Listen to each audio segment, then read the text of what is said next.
আমরা চেয়েছিলাম আগামীকালকে আমাদের কর্মসূচিটাকে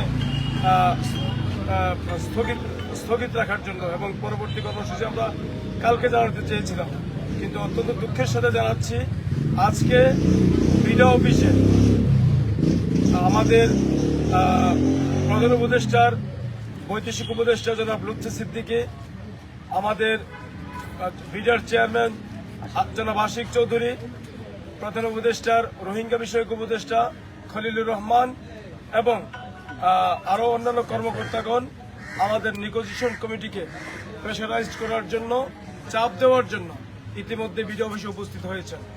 সুতরাং উপদেষ্টার কথার সাথে আজকের কথার কোনো মিল নেই। এতদিন আপনারা শুনেছেন যে পার্টিউস কন্টেনার হিসাব হচ্ছে, কিন্তু এখন আবার নতুন করে শুরু করেছে রেভিনিউ ওয়াইজ তারা ভাগ করবে। ইট মিনস 5 টাকা লাভ হলে আপনি কত নেবেন, আমি কত নেব, এরকম একটা ব্যাপার। যদি এটা হয় তাহলে চট্টগ্রাম বন্দর খুব কম সময়ের মধ্যে একটি লুজিং কনসার্নে পরিণত হবে।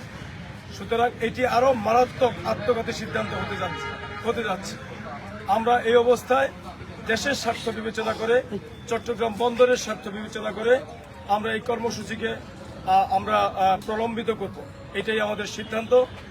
আমাদের মাঝে কর্মসূচি ঘোষণা করবেন জনাব ইব্রাহিম খোকন। আমি ইব্রাহিম খোকনকে কর্মসূচি ঘোষণা করার জন্য বিনীতভাবে অনুরোধ জানাচ্ছি।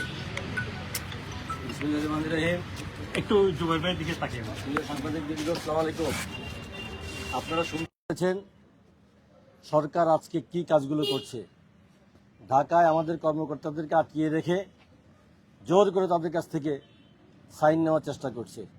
এমতো অবস্থায় আমাদের এই কর্মসূচি স্থগিত করার আর কোনো সুযোগ নেই, শিথিল করারও কোনো সুযোগ নেই।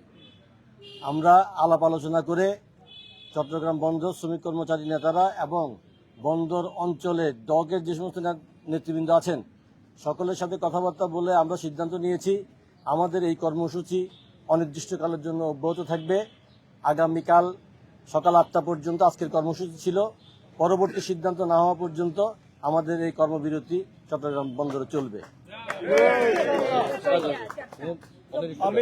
আমি বলছি, আমার সহযোদ্ধা যে কথা বলেছেন, আমাদের কর্মসূচি এখন যেটা চলছে এটা এখন থেকে কন্টিনিউয়াসলি চলবে যতক্ষণ পর্যন্ত আমাদের সরকার এবং কর্তৃপক্ষ এই সিদ্ধান্ত থেকে সরে না আসবে, ততক্ষণ পর্যন্ত আমাদের এই কর্মসূচি অবিরাম চলতে থাকবে।